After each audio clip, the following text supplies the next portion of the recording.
Hi, everyone. My name is Maha Bali. I am an associate professor of practice at the Center for Learning and Teaching at the American University in Cairo in Egypt.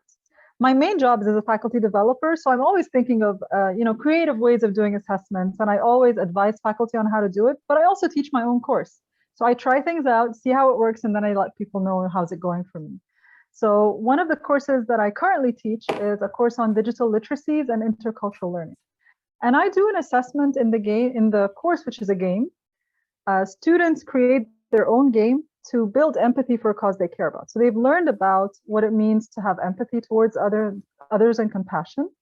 And then they play several games. There are digital games that are sort of choose your own adventure games that help you put yourself in someone else's shoes. One really famous one is called Syrian Journey, made by the BBC actually, based on true stories of Syrian refugees and their experience of trying to escape. And they play that one, and they play a game called Spent, which they put themselves in the shoes of someone who's poor and trying to make ends meet, and what decisions they have to make every day in their lives. And then I invite them to choose from a list of many, many, many other games so that they experience a lot of these games and build empathy towards people with depression, towards people who are facing domestic violence. And they play games by students who have created games in the past several semesters so that they know that another student could create a game like that. That's the first part of the game. And they're there building empathy and learning that this can exist in this way. Of course, it's not the same as living through someone's shoes, but it's a step. And then the other part of it is they're creating their own game, but they do it in phases. And in these phases, first of all, they do research about the thing that they care about. So whether it's themselves, they do like an autoethnographic research, or they research something else by interviewing someone or by reading about it. So they do research about this thing that they care about, and they choose whatever they want. And then they start building the game, either alone or in pairs. And the process is more important than the product. So they create a draft, they get feedback. Giving and getting feedback is part of the grade. They create the actual game that's supposed to be playable. They get feedback on that. And then the final reflection is what they're graded on for the final thing. It's not just how well they've created the game. It's actually more focused on what did you learn while creating the game, and what would you have done if you had more time? Because it's really difficult to create something like this in a very short amount of time.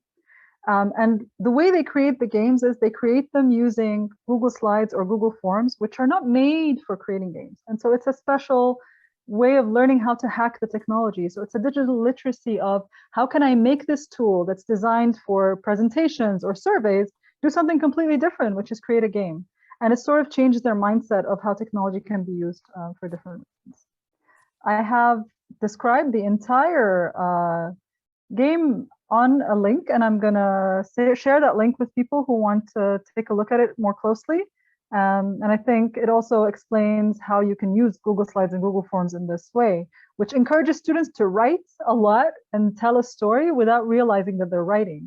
They are focused on creating the game, and they don't think of it as a writing assignment, but there's so much writing that they're doing there.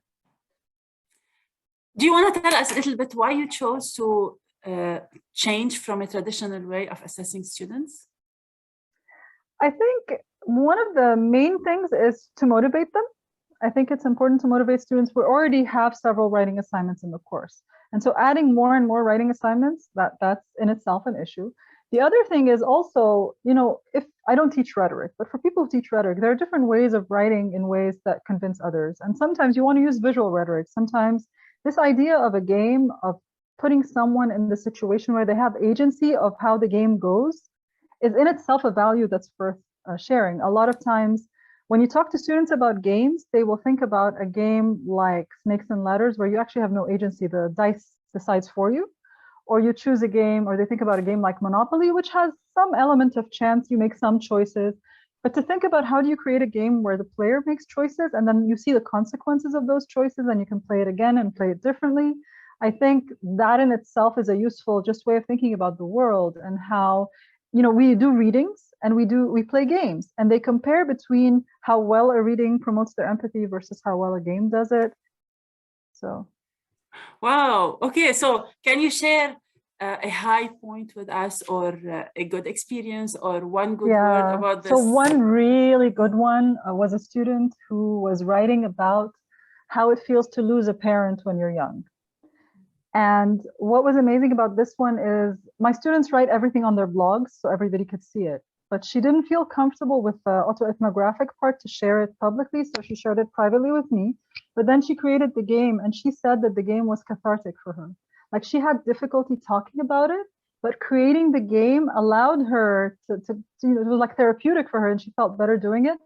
And when other players have played it who have never lost a parent, they said that they felt a lot of empathy, and they experienced it, especially this last semester, because a lot of people lost family members because of COVID.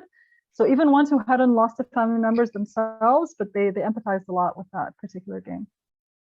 Thank you so much for sharing. And I look forward to reading all these blogs and seeing what the students are doing and what you're doing. Thank you, Maha. Thank you so much, Ileana. And the link will have lots of examples of past students' work so people can see that. Thank you. Thank you.